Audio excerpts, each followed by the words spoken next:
Hi, it's KCCK's Culture Crawl. I'm Dennis Green, and my guest today is Nancy Andreessen, one of the organizers of Tournament of Drums, Yes. annual drum corps invitational that happens in Cedar Rapids. So before we talk, let's do date and time right now, Okay. and then we'll kind of work backwards and talk about what's going on. Yep. This year's competition is Friday, August 4th at 7 p.m.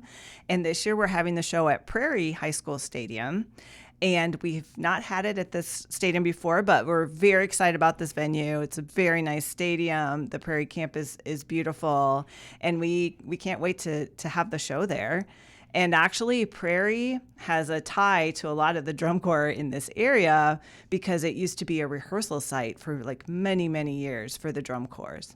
Like when I was in the Emerald Knights Drum and Bugle Corps back in the early 80s, we rehearsed at Prairie. So I can remember, 12-hour rehearsal days out there, learning the show and sweating and bonding with my fellow color guard members and the rest of the corps. So yeah, a lot of great memories for corps people around here. Well, and speaking of that, so one of the reasons why we host this drum corps competition is because of the great tradition of drum corps in Cedar Rapids. And you talked a little bit about the Emerald Knights. Now, every time you come on, I kind of ask you the history.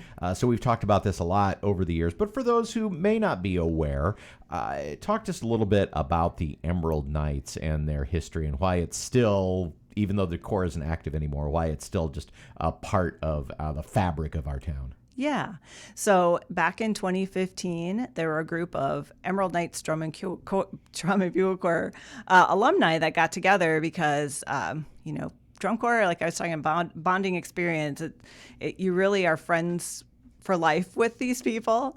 And we really wanted to bring back the Tournament of Drums to Cedar Rapids so that people here could experience drum and bugle corps. And so we formed our own little committee and then eventually made our own little nonprofit called Iowa Music and Arts Association so that we could sponsor the show and bring drum corps back to Cedar Rapids, not with a marching unit, but at least expose people to it and let them see what it's all about. And drum corps is still a huge deal around the country. I mean, Yeah, there's big clubs, big budgets, literally all over the world. I know you've brought in some international drum corps one of our over corps the years. this year is from Canada, and yeah, it's a pretty big deal. It's hard. Sometimes people don't really know about it, but it is pretty amazing. Like the budgets are huge in the millions of dollars for some of the corps, and they really put on. I describe it as like marching band taken way up to the next level because they work on a show all summer long to perfect it, and they do 12-hour rehearsal days. It's color guard, which is like flags, rifles, dance, anything you Not can real spin. Rifles. No. We rifles. should probably get that out. Sorry, yeah. Brass section and then percussion both.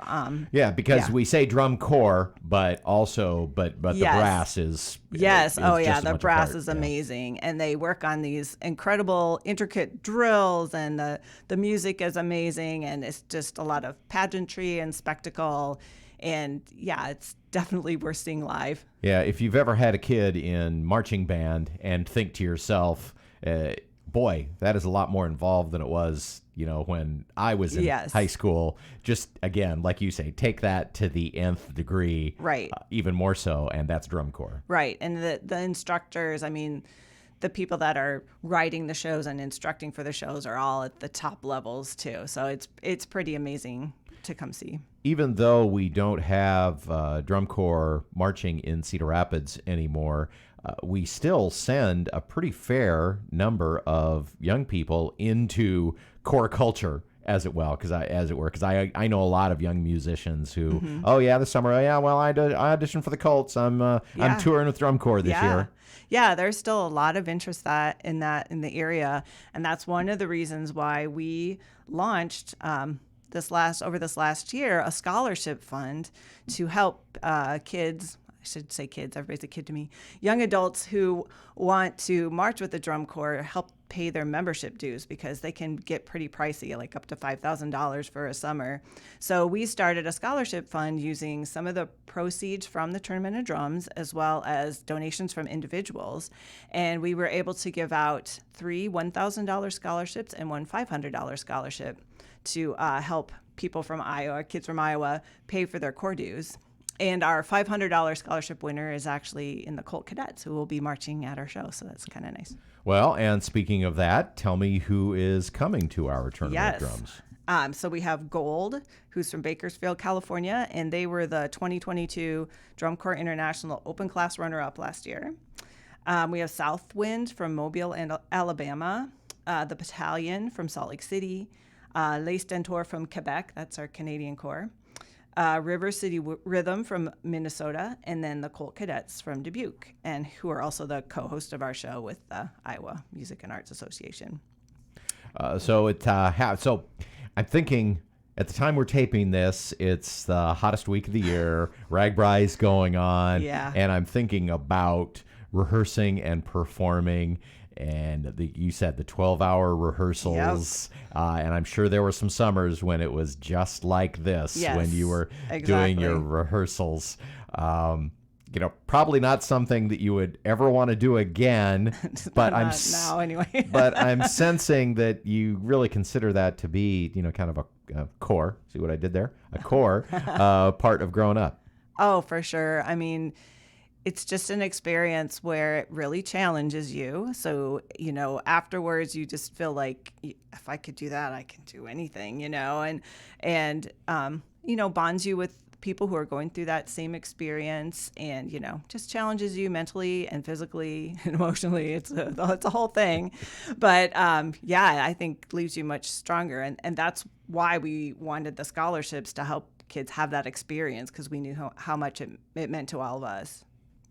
It's the Tournament of Drums coming up the 4th of August, which is Friday, and we are planning on cooler weather because that's that's Jazzin' of the Stars week too. Yes. So we've ordered better weather. Right. Exactly. That's good to hear. I'm glad. Thank you. So you mentioned that Prairie was and you kind of generally said just remembering the rehearsals, but when I say the Prairie Stadium to you, what's the one thing that you remember from rehearsing with the Corps there back in the day? Oh, I just remember, and there wasn't really a stadium there. It was like a big grassy field with a hill on it, and so the instructors would stand up on the hill and watch us do our show below. So I just remember, at the end of a really long day, and we're going to do a whole run through of the show, and then just pulling up all your energy to actually do the whole run of the show while the instructors are watching. And that's probably one of my better memories. Music and pageantry like you can't see anyplace else. Correct. With teams coming from all over the world, literally, to be here. And I know there's a lot of logistics involved because all of these young adults have to sleep and eat someplace. Right. And they stay at schools all summer long. They travel on a competition circuit, and in every place they stay at a school and sleep on the gym floor and practice outside the schools. So our schools we have this year, we have Wilson Middle School, Regis LaSalle, Centerpoint Urbana, and Owine that are hosting corps. So if you hear music around those schools, you'll know why. A lot of the corps will start rolling in on August 3rd, the day before. So and they, you're encouraged to go watch them rehearse too if you'd like to. Friday, August 4th. How do people get tickets? Yeah, so this year for tickets, we have started having a reserved seating section. So for $5 more, you can have a reserved seat on the 50-yard line.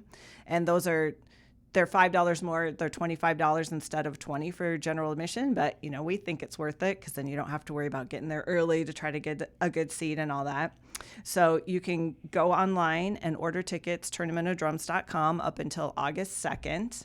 And then after that, you can get both the reserved and the general admission seats at the gate. The Prairie box office will open at 4, and the gates will open at 5:30, and then the show's at 7. All right. Well, as I said, we've ordered good weather. Yay! So sounds like it's this is always so cool when these corps and people come from all around to continue this tradition. Yeah. So, well, good luck with it. And again, if people want more information, or to buy tickets, they can get them on the website, which is tournamentofdrums.com. Nancy, thanks for being here. Thank you so much. You can hear the Culture Crawl live on the radio many weekdays at 10:30, or download the podcast, watch or listen on your own schedule at kcck.org/culture, or using your favorite podcast player. I'm Dennis Green, and I'll talk to you later.